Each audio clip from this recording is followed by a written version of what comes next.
swear that the testimony you are about to give in the case now in hearing shall be the truth, the whole truth, and nothing but the truth, so help you God? Yes. Thank you. Please have a seat. Could you please state your full name and spell your last name? My name is Lieutenant Commander Robert Breisch, B-R-E-I-S-C-H. What's your current duty station? My current duty station is I'm the Executive Officer at Special Platoon 12. Thank you. Your witness. Good afternoon, Lieutenant Breisch. If you could, please tell the jury a little bit about your military service, including when you joined the military and some of the billets you held throughout the years. Joined the military in '97. I enlisted, went to A school, immediately went to basic underwater demolition SEAL training, graduated. After graduation, went to SEAL Team 3. I checked in, I believe, in 1999. Deployed to Afghanistan in October of 2001. And then I was at SEAL Team 1 for quite a bit of time. I was the first phase officer at Basic Training Command, BUDS, for a little bit of time as well. And then I went back to SEAL Team 1, did 2 more deployments as a platoon commander, and then at Naval Special Warfare Group 1 as the Training and Readiness Officer, SEAL Team 7 as a troop commander, back to Basic Training Command as the Operations Officer, and now I'm the Executive Officer at Special Platoon 12. Thank you. And do you know Chief Eddie Gallagher? Yes. How do you know Eddie Gallagher? First met Eddie Gallagher at SEAL Team 1. I believe it was around 2006, 2007 time frame. He was had newly checked into the command. He was in a different platoon than I was in. That deployment, we went to Iraq. I was in Rawa, and I believe he was in Haditha. I saw him a couple of times during the workup and on deployment, but didn't interact with him on a regular basis. Upon returning from that deployment, he and I were in Delta Platoon together. He was the medic in my squad. I was the squad commander. And then on that deployment, our platoon commander stepped on an IED and was severely injured, returned home, and I was selected as the platoon commander for the remainder of deployment. And coming back from that deployment, Eddie was an instructor at first phase when I was the OIC. Sometime around 2012, I left BTC and went back to SEAL Team 1 to do 2 more platoon commander tours, and I believe Eddie went to SEAL Team 7. And then we linked up again. Our careers crossed again when we were both at SEAL Team 7. He is the chief of Alpha Platoon, and me as the troop commander for 1 troop. I'd like to direct your attention to the deployment to Iraq in 2017. Were you on that deployment? Yes, sir. And where were you located for the majority of that deployment? For the majority of the deployment, I was at Sodaf West Forward in Al-Assad Air Base in Al-Anbar province. I'd like to talk about the platoon that was located in Mosul. What was your chain of command relationship to that platoon? At that point on deployment, they were in our administrative chain of command. Tactically and operationally, they worked for Sodaf North, which was a MARSOC-led Sodaf based in northern Iraq. Did you personally know all the guys in that platoon?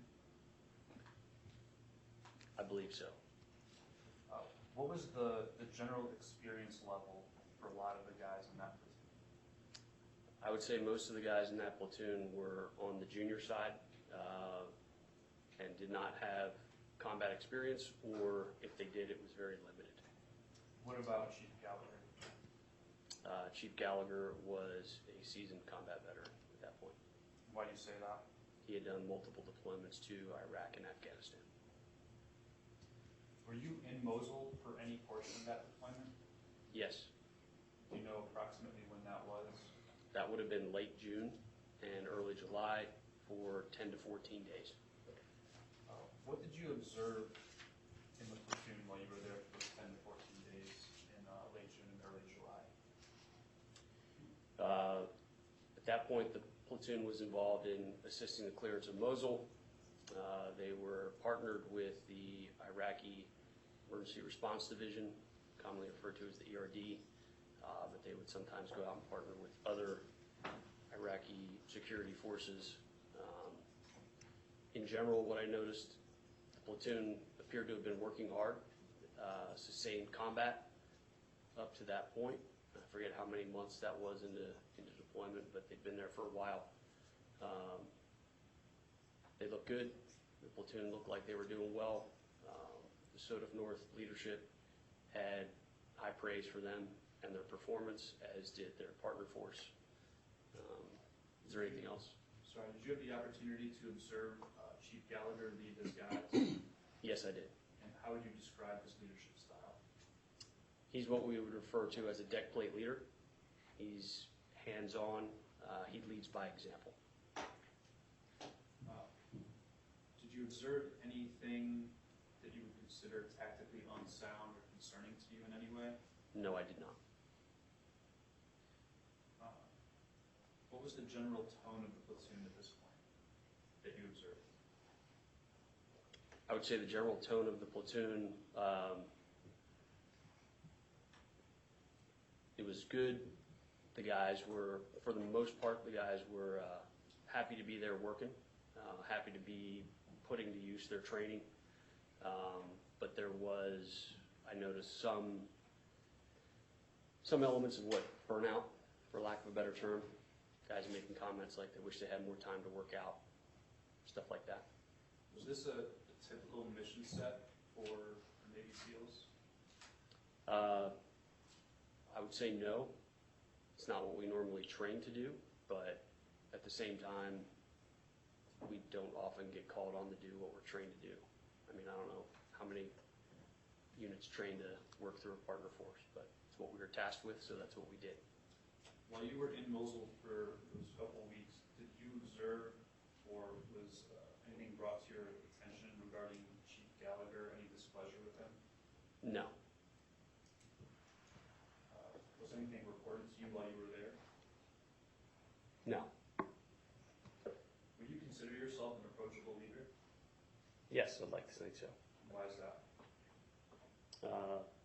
Can't be a very good leader if people can't approach you and let you know what's going on within your unit. Doesn't matter if you're a fire team leader as an E5 or an E6 or CO of a command. If people can't approach you and let you know what's going on, you're not going to be able to effectively manage your unit, and you're not going to be successful in your mission, whatever that may be. Now this platoon specifically, had they come to you previously with any type of issues or questions on ROE or anything like that? No. While you were in Mosul, did anyone come to you with an allegation that Chief Gallagher had stabbed a terrorist? No.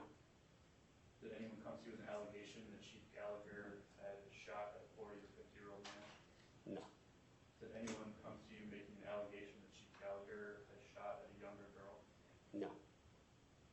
Did you have any indication from anyone in the platoon that Chief Gallagher had done anything in that realm of conduct? I did not have any indication of that. Did you meet with the partner force general while you were there? I did. And did he express to you any information about the working relationship between the ERD and your guys? Yes. The Iraqi general, I've since recalled his name. His name was General Abbas, and he relayed that of all the units that he had worked with, Alpha Platoon was what he considered to be his favorite, and that Jake and Eddie were excellent leaders, and that words to the effect that I should be very proud of them.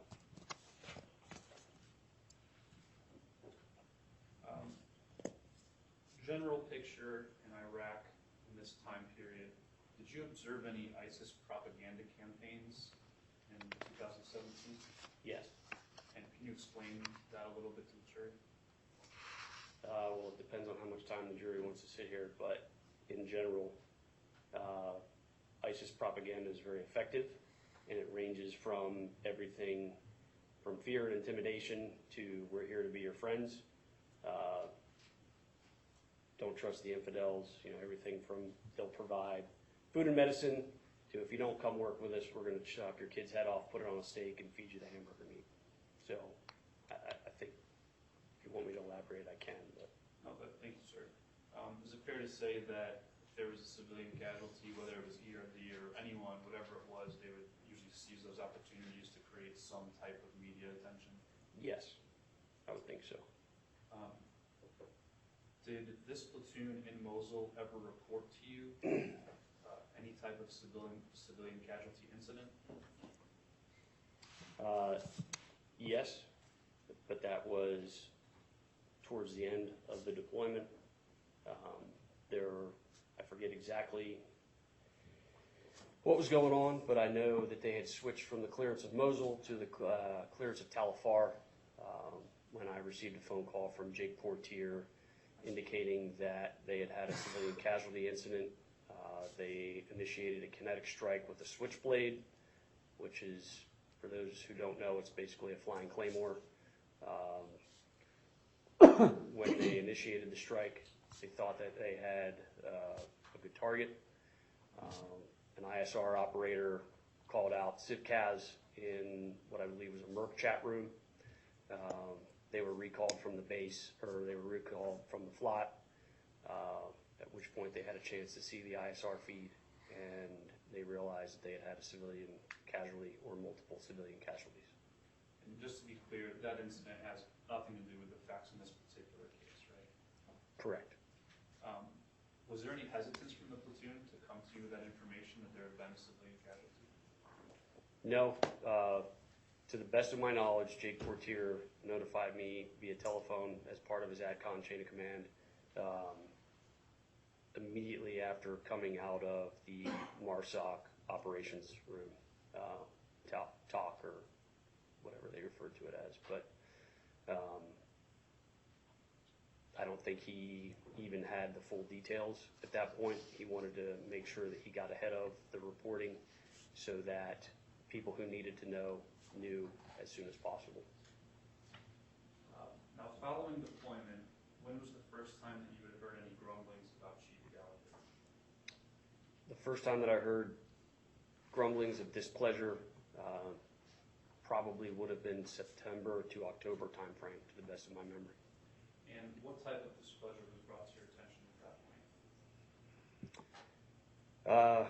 Just general complaints about guys being displeased with Eddie, guys not liking Eddie.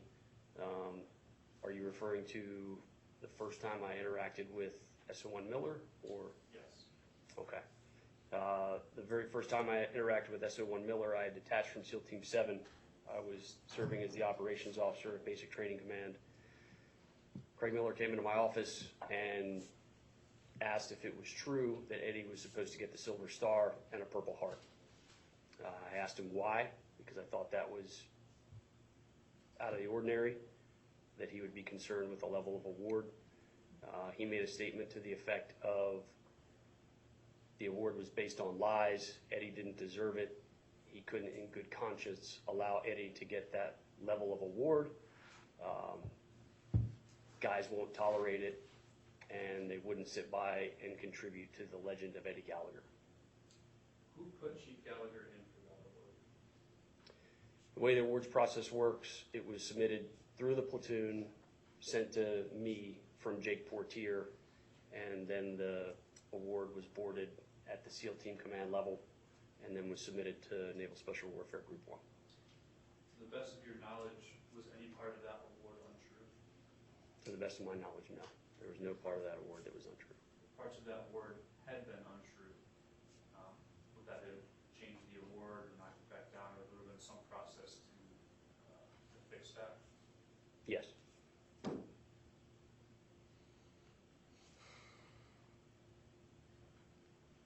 At the time, what were the rules regarding the awarding of the Silver Star? Did those change at any point? Yes. So while we were in the middle of our deployment, DoD changed award criteria to include one of the most significant aspects of it was previously the Silver Star, you if you had multiple actions that by themselves would have qualified for a Bronze Star with V, you could submit that group as a Silver Star. That changed while we were on deployment, back to a Silver Star had to be for a singular event worthy of that level of award. And because of that criteria change, Eddie, having been originally submitted for a Silver Star under multiple acts that were worthy of a Bronze Star, it was then downgraded to just a Bronze Star because no single event met the level of criteria for a Silver Star. Did you explain that to, at the time, SO1 Miller? I did. How did you react to that? He seemed pleased. He made a statement with words to the effect of, "That's good. Guys will like that. This will make guys happy," something like that. Did you have another meeting with SO1 Miller relating to kind of petty complaints about Chief Gallagher? Yes, I did. If you recall approximately how much time passed between the Silver Star meeting and then the next time SO1 Miller came to you? To the best of my knowledge, it may have been a week to a couple of weeks later. And what was that conversation about? Well, there were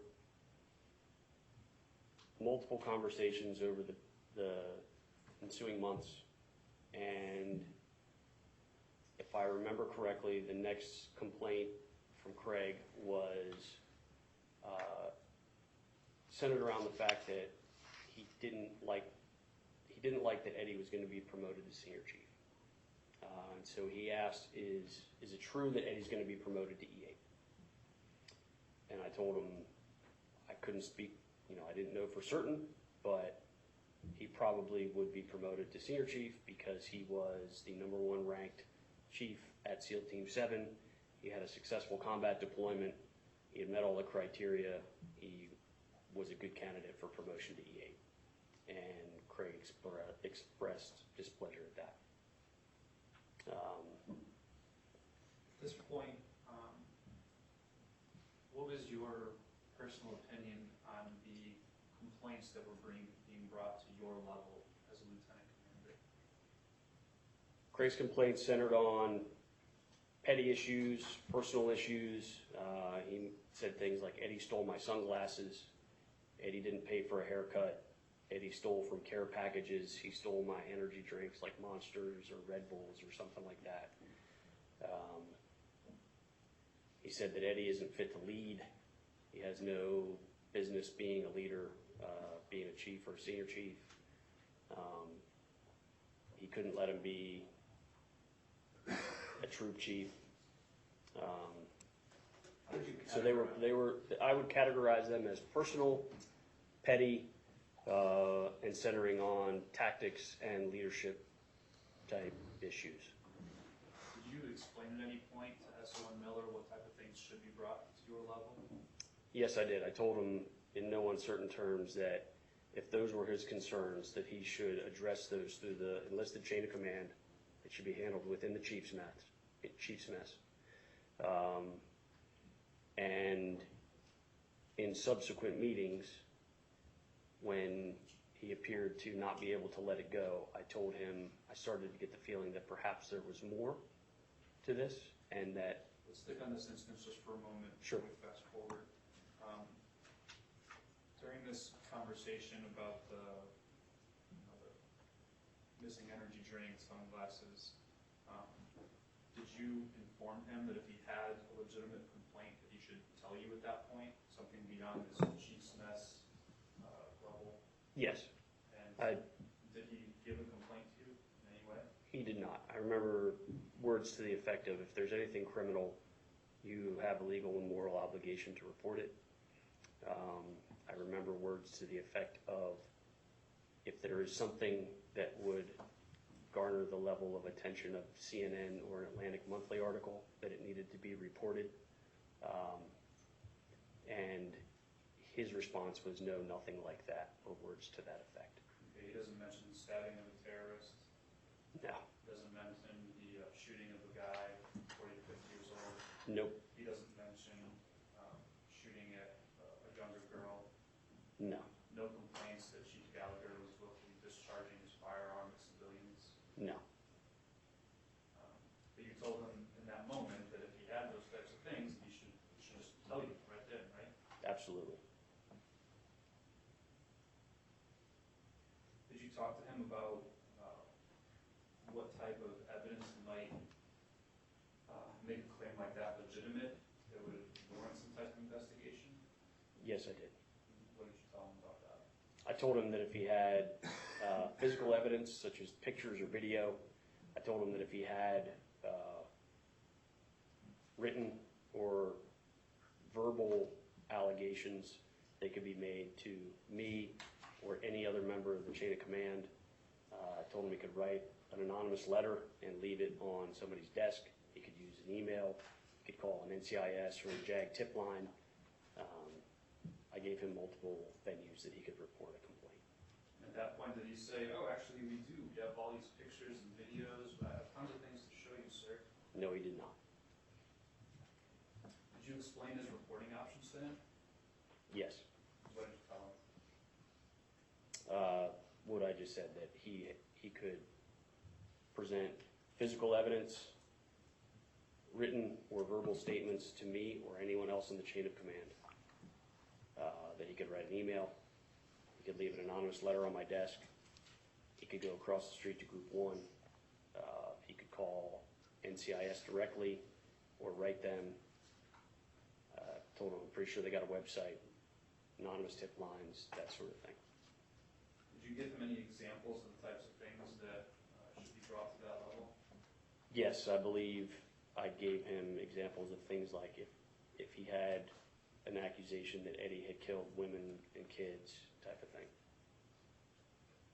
But I phrased it as if there was anything criminal, violation of law of armed conflict or ROEs, that he had a legal and moral obligation to report that. And what did SO1 Miller, at the time, SO1 Miller say to that? His response was always, no, there's nothing like that. Kind of as dejected, like, if that's what it's going to take, then no, I don't have it. Understood. Up until this point, I believe you mentioned before I kind of cut you off a little bit, you said there were kind of multiple conversations at this level, the kind of petty grumbling level. How many times would you say that you had conversations like that with SO1 Miller or guys from the platoon? I can't say with a real degree of accuracy. There were multiple, because from the time the initial complaint came up until the actual allegation was made in April, I would be hard pressed to have a single week that transpired where there wasn't someone complaining about Eddie in some manner, either directly to me or I would hear it in conversation where guys didn't realize I was even present and they were complaining about how much they disliked Eddie. Is it fair to say that the first complaint was kind of the Silver Star issue that you were talking about? Yes. And then it progressed from there to, hey, is Chief Gallagher going to make E8? Yes. Were there any concerns with him being at TRADET or jobs and responsibilities he had? Yes, there were. Can you explain that a little, please? Those complaints centered around Eddie's tactics are unsafe, Eddie's tactics are unsound. He takes unnecessary risk. I believe they made allegations that he used members of the platoon as bait. And I remember a specific statement from Craig that Eddie was making guys uncomfortable because of the way he was presenting tactics at TRADET. Now, I believe earlier in your testimony you mentioned that you kind of categorized all of this as like a personal agenda. Yes. Why did you say that? What gave you that impression? The reason I said it appeared to be a personal agenda, because for one thing, the complaints didn't come from every member of the platoon. There were complaints from members of Eddie's platoon. There were complaints from members of the other platoon that was up in Mosul that Eddie was working with. But the general sentiment was that a fair number of the guys just didn't like Eddie Gallagher anymore. To the, statements like, I don't care if I ever see him again. Before this deployment, I thought Eddie was the greatest thing ever, but after having worked with him, F that guy.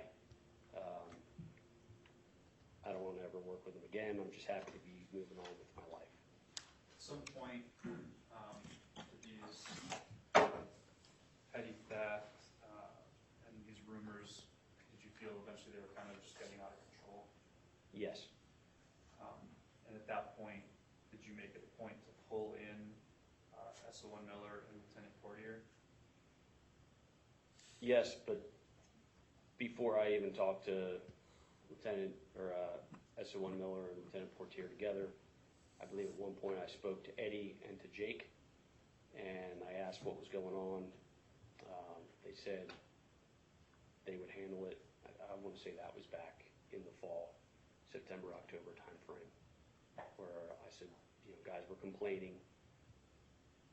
Was there something going on? And they said, yeah, but they had it handled, and that was the petty theft type stuff.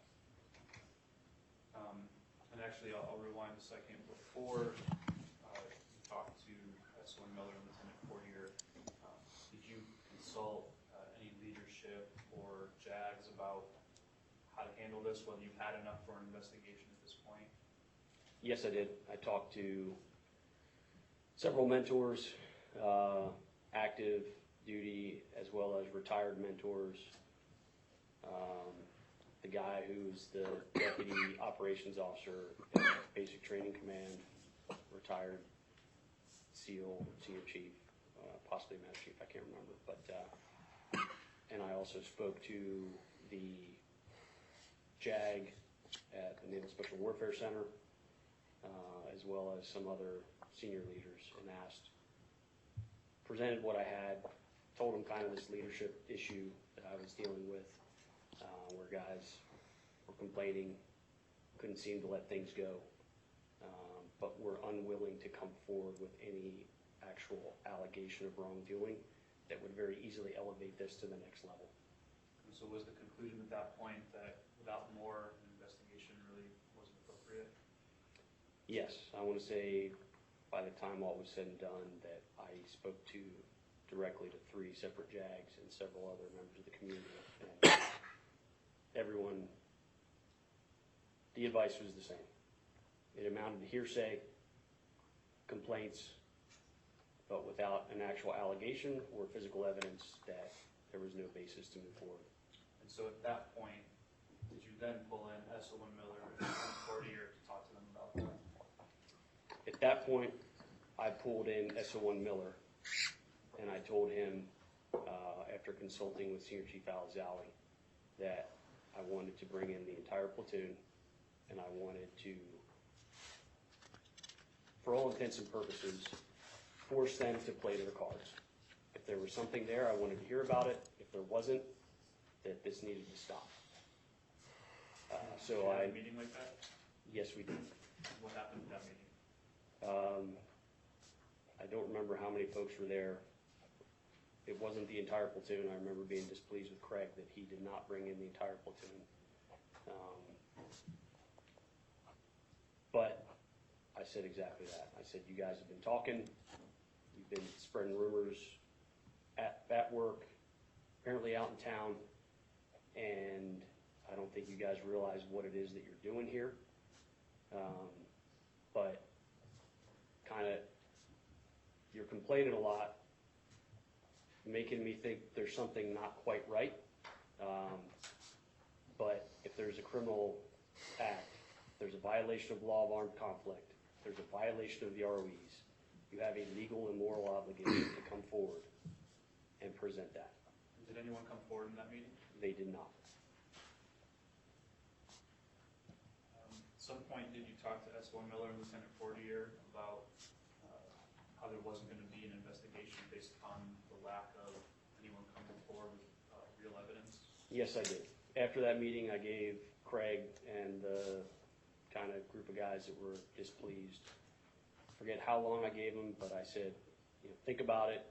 And again, in that meeting, I told them the multiple options they had to report something to include anonymous letters, anyone in the chain of command, NCIS tip lines, the JAG, etc. I told them they could, everything that I said previously. And I said, I'm going to give you guys a little bit of time to think about this, and then come back and let me know. So I don't remember how long transpired between that meeting, and I pulled Craig in to my office. I asked Craig if anyone had anything. He said no, but guys wanted there to be an investigation. So I went across the street to Naval Special Warfare Group 1. I believe I had Jake Portier with me that time. And we spoke to then Commander Ron Malloy, who was the CSO of Group 1. He pulled in a JAG. I thought he was the Group 1 JAG. I remember that he was a commander. But What happened in that conversation? in that conversation, I presented the information that I had, which amounted to questioning Eddie's tactics, his leadership, complaints about him and his award, complaints about him being on the podium at Tradet, and I didn't have anything beyond that. And the JAG asked a couple of questions, specifically what type of evidence, if there was any, he gave examples. Is there anything like this? Is there anything like this? Has anyone said anything to you about this? And I did not have any of that information. So he said that there was no legal basis for an investigation, that it was hearsay. And I told Commander Malloy, I understand that, and that's why I'm here. I think that we need to have a formal investigation to put this to bed. And he said that he would talk it over with the Group 1 commander, Commodore. At some point, did you talk to SO1 Miller and explain to him that there wasn't going to be an investigation because there wasn't enough evidence? I did. So I was informed shortly after that meeting with Commander Malloy that since guys were unwilling to come forward with anything else, that the command was not going to entertain any sort of criminal investigation. And I informed Craig Miller of that. Who was in that meeting when you talked with SO1 Miller? Craig Miller and Jake Portier. What was, again at the time, SO1 now Chief Miller's response when you told him, sorry, there's just not enough information, there's not enough evidence, command's not doing an investigation, we should be out here? His response was frustrated, disappointed, kind of shock and disbelief, and then he just kind of blurted out, like vomited it out, Eddie stabbed a prisoner. When you say you just blurted and vomited it out, what do you mean by that? I mean, my opinion is that he was frustrated with the fact that he had made multiple attempts to have Eddie basically disavowed from the community. Don't let him get promoted to E8, force him to retire, pull him off the podium, and he realized that those attempts were not going to work. So my impression is that he grasped at something. Hold on just a second. Let's move on from this conversation. Again, members, I think as I advised you yesterday, you alone have the responsibility for determining whether a witness is credible. So to the extent that any other witness makes any comment as to the credibility of any witnesses, you must disregard that comment.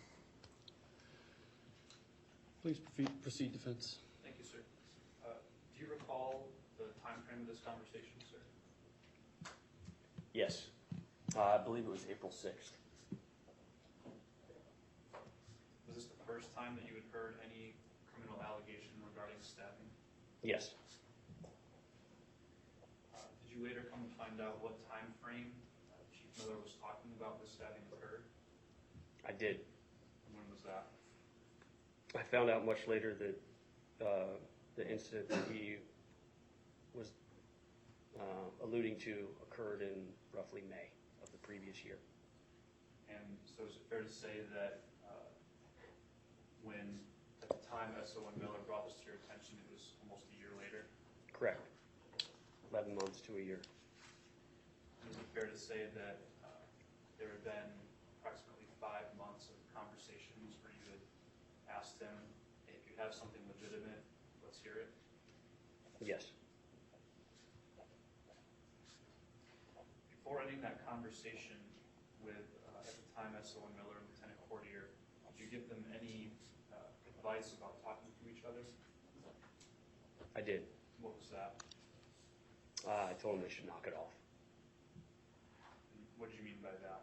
Not talk to each other? I told them that,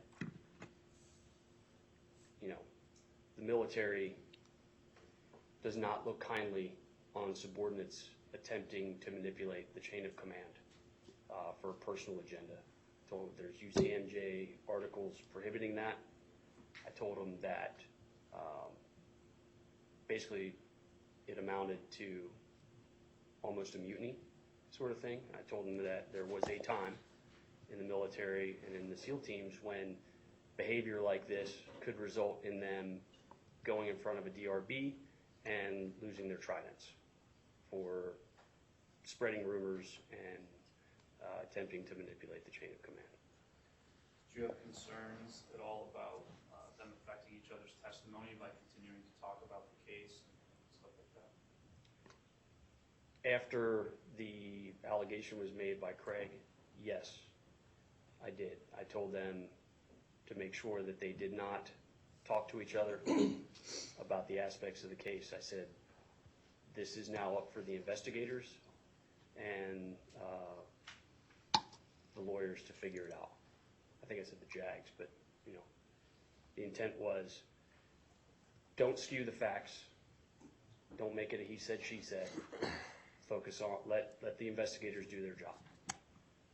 And what, based upon your experience, led you to give them that advice that they shouldn't talk about the case? That was a, you know, for lack of a, that's my experience in the military. If you don't know everything that's going on, keep your mouth shut, because rumors don't tend to get better, they get worse. Had you heard, prior to this morning when I asked you, have you heard that the lead investigator in this case never told the witnesses that they shouldn't talk to each other about the case? I had not heard that. I'm sorry, I want to make sure I understood your question. Can you say it again? Sure. Prior to this morning, when I asked you, had you heard that the lead investigator in this case, Special Agent Marpinski, never told the witnesses that they shouldn't talk to each other? I did not hear whether he did or didn't tell them to talk to each other. Again, prior to this morning when I asked you, had you heard that a core group of these guys had a group chat where they would discuss the case and the investigation? I think I was aware that common sense tells you that something like that was going on. Is that the exact type of thing that you were trying to warn them about? Yes, it is. Yes.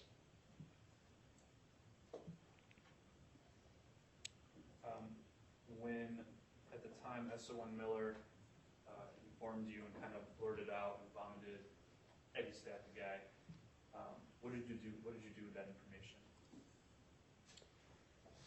I looked at Craig. I asked him if he would be willing to make that statement to an investigator or under testimony. He said that he would. I asked if there was anyone else that would corroborate his story, and if they would be willing to make a statement to that effect. He said that there was and that they would. And then I remember very clearly when he said Eddie stabbed the prisoner, I looked at him and I said, there it is. And So then, where did you head with that information? pardon me? Where did you head with that information?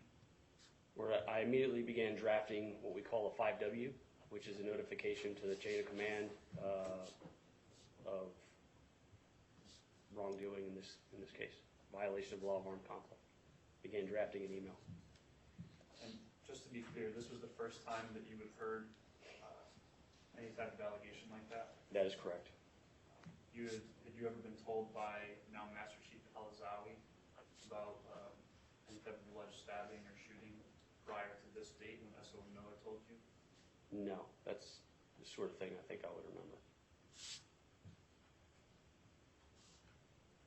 But I immediately, like I said, began drafting the email, and then I made notification in person to then Commander Ron Malloy, Group 1 CSO at Naval Special Warfare Group 1, with Jake Fortier alongside. Can I just a moment, Your Honor? You may.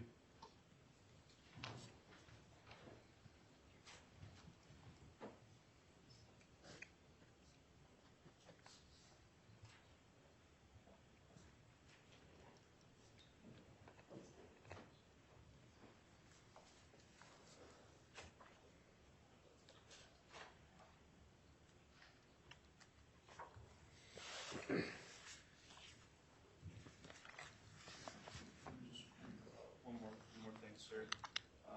When you said to S.O. Miller, there it is, what did you mean by that? Objection, relevance. Response? It's relevant to, well, this may require pretty many, Your Honor. Okay. Members, if you'd excuse us for a minute. All right.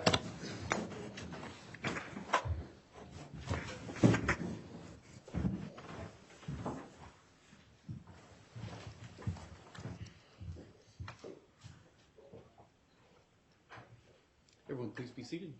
Do we need to excuse the witness? Okay, go ahead. It's relevant to the affirmation to S.O. Miller that that was the type of complaint that kind of leadership had been looking for this whole time in order to get Chief Gallagher out of trade debt and all the things that they had been looking to do this entire time. So it goes directly to like the success of what would appear to be an escalation of complaints toward an end goal. All right, government response? I don't know how he can speak to Chief Miller. The question is what he meant by that. All right, you have to talk through me. All right, I'll overrule the objection while I ask the question. Are we ready to bring back in the member's defense? Yes, Your Honor. Government? Yes, sir.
please be seated.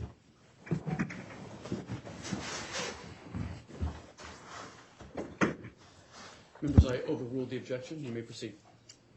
Sir, when you said to S.O. Miller, there it is, in response to his allegation, what did you mean by that? What I meant was that the analogy that I used before is like they were playing a game. They were trying to get an end state, but they weren't showing their cards. And when I forced their hand, so to speak, S.O. Miller responded with something that he thought was of enough importance that he knew it would spark an investigation, or it would force an investigation. So there it is, man. That's what I've been waiting to hear from you all along. Thank you, sir. No further questions, Your Honor.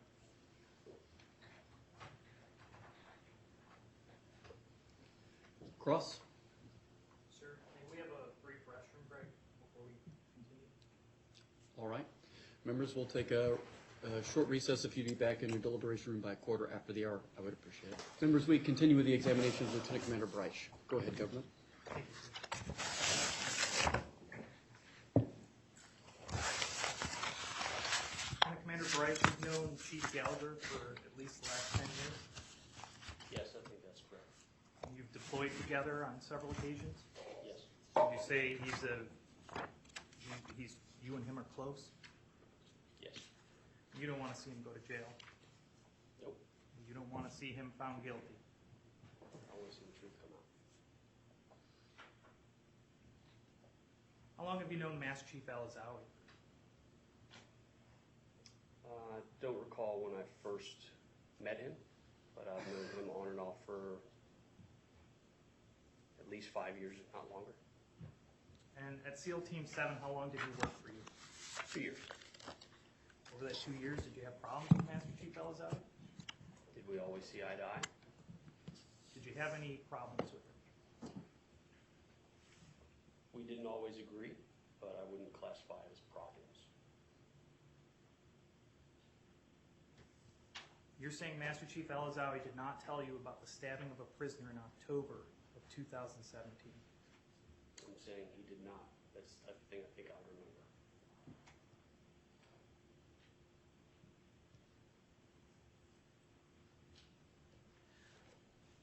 Was Master Chief Alizawi part of any mutiny to take down Chief Gallagher? I don't think so.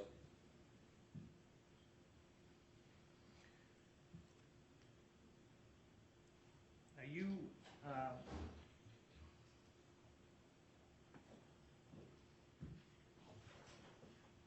on April 6th is the first time you ever heard about a stabbing. Yes. And you said that when Chief Miller told you that, you said, there it is, because you thought they were playing a game and he had just sprung something. That was more or less my impression. Yes. So immediately you believed it to be false. Didn't matter what I believed. But immediately you believed it to be false. I believed that there was an accusation and that I had an obligation to report it, and I did so. But you didn't believe it. I believe that Craig Miller had made statements to the effect of, if this was anybody else, we wouldn't be sitting here having these conversations. Let me ask you about that. First, have you ever, in all the times you've worked with Chief Gallagher, you have never had people complain about him like you did after the 2017 deployment? That's correct. And I think you had talked to NCIS before. You said after some deployments, people would complain. Maybe it'd be a month or two, and then everybody would sit down and have beer together. Yes. This was 7 months of complaining by a large number of people, correct? Yes. And I think you stated on direct that a fair number of guys were just not into him anymore. Correct. How many guys? I would say most. I couldn't give you an accurate number, but I would say most of the individuals that I spoke with. How many platoons were you in charge of On that deployment? on that deployment? 5. So of 5 platoons, You had guys cross platoons that had problems with Chief Gallagher? The only other platoon was the one up in Rosal, yes. And over 7 months of hearing complaints, you never started an investigation. Like I said, when I went to speak to the Navy JAGs and asked, how do I handle this? Their response was based on the information that was presented to me. There was nothing that would constitute a legal investigation or an NCIS investigation. How long have you been in the Navy? 20 years? Have you ever done a preliminary investigation before? Yes. You've done command investigations? I have not personally, but not prior to this, but now I have in my current position, yes. You've seen them done before? Yes. You didn't start any investigations? Nope. Other than asking questions myself.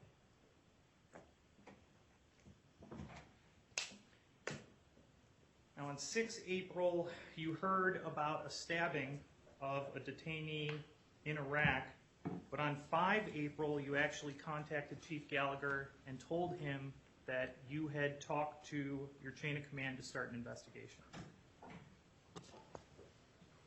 I don't know if it was 5 April or not, but at one point I did pull Eddie in, and I informed him that I was going to go to Naval Special Warfare Group 1 and make a recommendation that there be an investigation of some sort in order to put this issue to rest.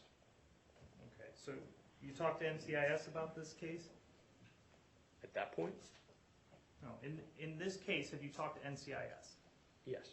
All right. When you talked to NCIS, you told them the truth? Yes.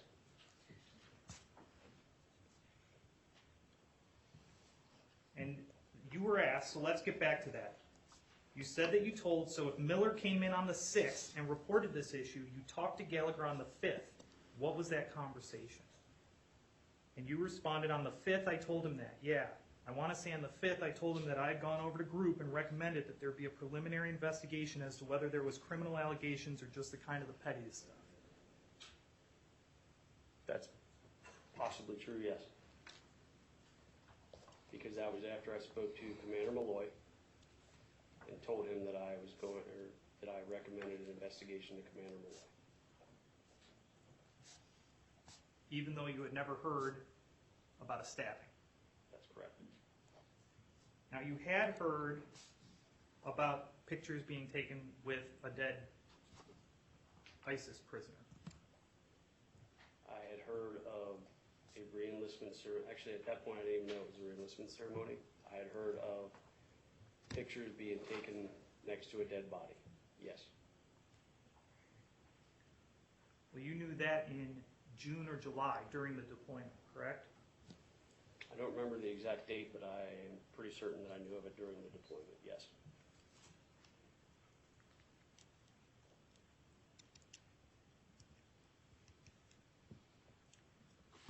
And during the deployment, you called Lieutenant Portier and asked him if there were pictures of it, Yes. because you didn't want the pictures to get out. No, because like I was saying to the defense counselor, I did not want to add anything to the ISIS propaganda machine. And you also didn't want it to get in American newspapers, right? I wasn't concerned with it getting into American newspapers. I was concerned with it being something that would detract from our ability to operate and do our job over there.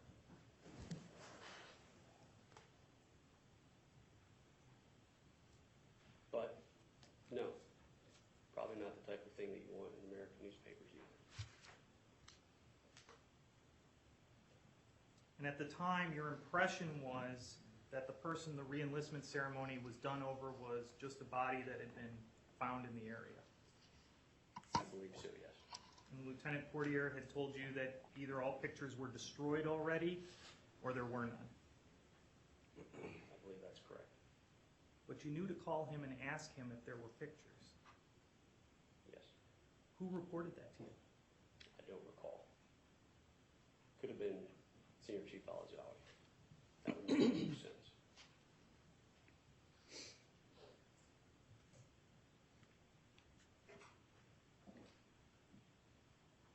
Now, you have evidence that a re-enlistment ceremony and pictures are being taken with a detainee, and you didn't report that up the chain of command?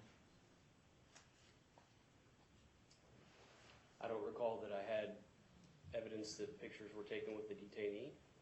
I recall that I had allegations, or not even allegations. I recall that I had information that led me to make a phone call to Jake to find out if there was going to be another 5W notification type of thing with a picture in the media to include Trump flags being flown on the back of Matt V's, or our guys having their picture taken in an Iraqi command post while wearing an American flag on their uniform, or the sniper that had to be sent home to the East Coast because he put an American flag on his backpack and an Iraqi took a picture of it, or the platoon that had a guy with a pair of ripped trousers sitting on the hood of a Matt V at an Iraqi command post with his legs in the air pointing to the hole in his crotch. And I'm answering questions to the Marine Corps colonel about why guys are allowing pictures to be taken in combat when Iraqis have cell phones. Do you remember the question I asked you? You said something to the effect of, no, please repeat it. You had evidence from Lieutenant Portier that there were pictures, correct? Yes. And he told you either they're getting rid of them or they're already deleted. Yes. So you had evidence. You trusted Lieutenant Portier, correct? Yes. So you had evidence of this violation of General Order 1, and you did not inform anyone of the chain of command. Hold on just a second. Objection? Sustained. Rephrase the question, please. You had evidence of the pictures, and you did not report it up the chain of command. I had evidence that there were pictures. I didn't know what the pictures were. He just told you about a re-enlistment ceremony and that he was destroying pictures, correct? That's not. Hold on, everybody, please. Basis. Particular reference made pursuant to the Your Honor's 440 fire rule and dismissal of one of the charges. Members, excuse us for just a second. All right.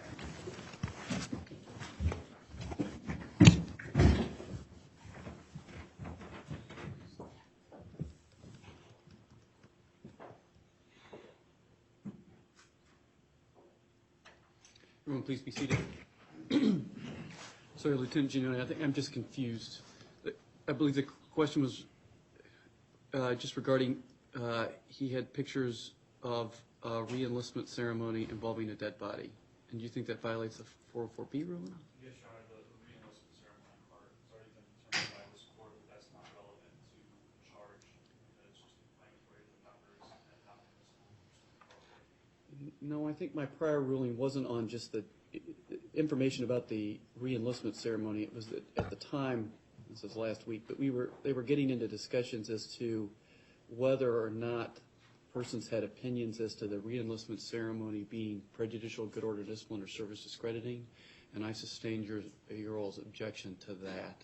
But I don't believe that I discounted that just that the re-enlistment ceremony occurred had some relevance. So are you objecting to the question now based upon relevance? No, Your Honor. Okay. We ready to recall the member's defense? Yes, Your Honor. Government? Yes, sir.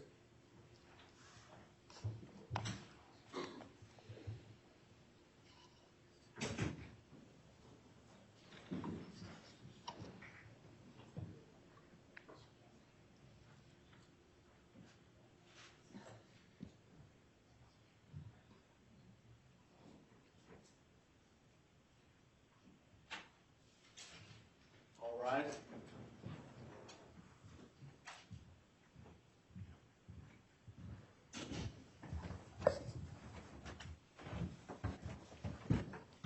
Everyone, please be seated.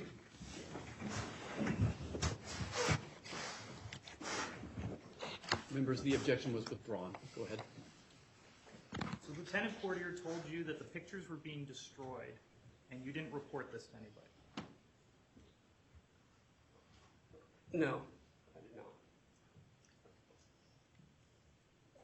You didn't follow up with him about what the pictures were of, correct? No, I did not, because as I was trying to explain to you earlier, I was of the opinion that these pictures were of the nature of an individual showing a hole in the crotch of his trousers, or someone with an American flag somewhere, or wearing an article of clothing, or doing something that was deemed as a distraction from our mission, basically. A re-enlistment ceremony over the body of a dead prisoner is a distraction to the mission, wouldn't you agree? Not when there's dead bodies strewn all over the streets. And so you would have no issue holding a re-enlistment ceremony over a dead body during the middle of a firefight. I'm not saying that I would personally do that, but I'm also not conceding that I think that's a crime. You didn't ask where they got the body? No, because when I was there, I personally witnessed multiple dead bodies strewn about the streets, to include directly in front of people's doors. And I thought it was quite odd. I've been in battlefields before. You don't leave a body rotting on your doorstep. But yet the locals of Mosul left bodies in the streets, and I kind of took it like as an FU to ISIS. Come into my town, fight, you get killed, I'm going to leave your body there. So no. So, well, you didn't find it odd that there's bodies in the area, right? Correct. But don't you think it's odd that somebody's swearing to protect and defend the Constitution over a dead body? Sustained. But you didn't ask. No, it didn't occur to me to ask. Because at that point I had no allegations of any crimes.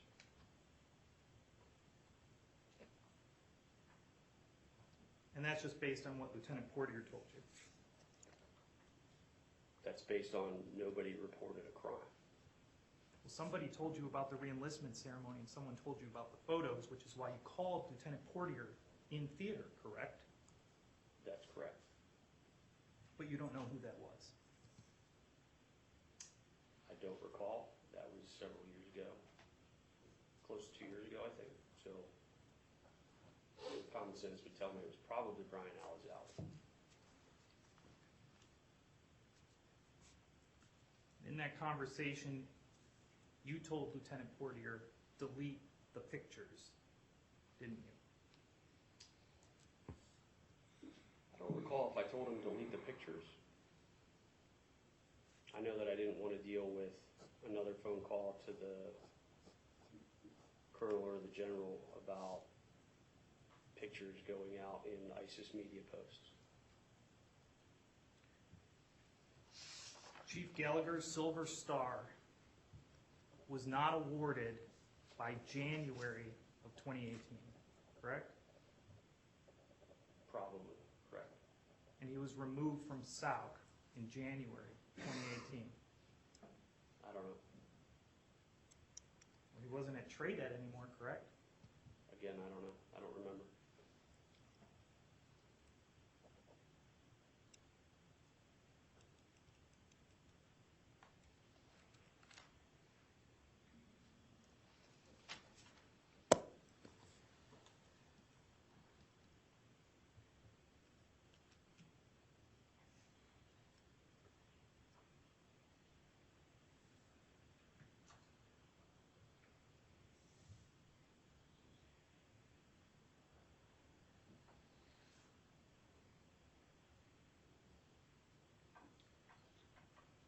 You were in the administrative chain of command of Alpha Platoon. Yes. Chief Miller was ranked within the top 5 of first classes, wasn't he? I don't know exactly where he was ranked, but I suspect that he ranked highly. He was well respected. Petty Officer Byrne, Petty Officer Scott,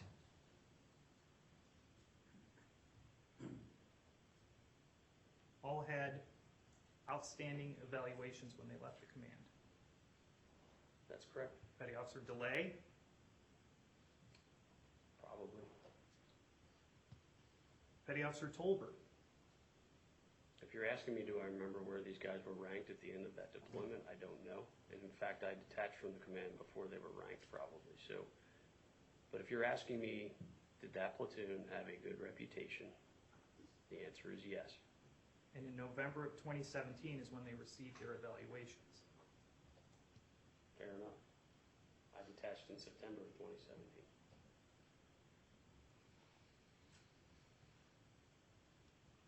And Chief Gallagher was their evaluator. Is that a yes? Yes.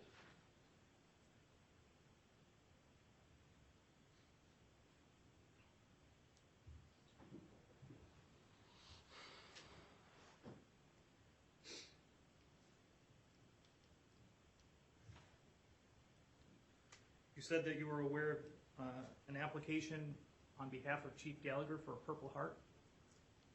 Yes. Did you see that application? I would stand to reason that I did, but I don't recall. I don't remember specifically that. And But if you you're don't asking- recall the situation for which the Purple Heart was requested? No, I don't remember. I just know that it wasn't awarded. Those are all my questions. Redirect?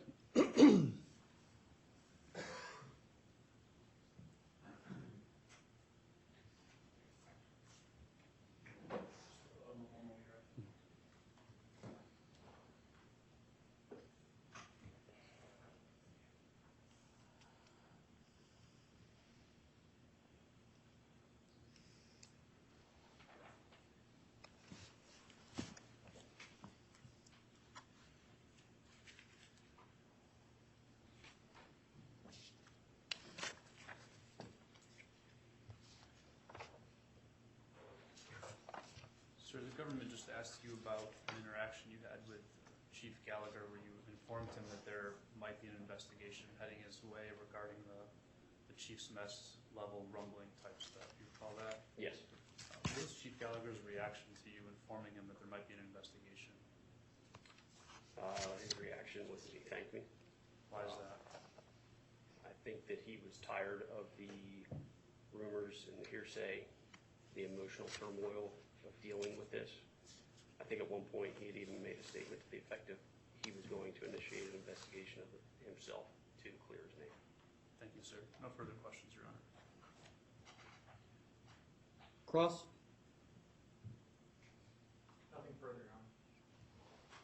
Members, are there any questions for this witness? That's a negative response from all members. Defense, is this witness subject to recall? Yes, Your Honor. All right, Lieutenant Commander Bryce, you were temporarily excused during the pendency of this court-martial. You're directed not to discuss your testimony with anyone other than the counsel in this room. Do you understand that? Yes, it is. You may step down.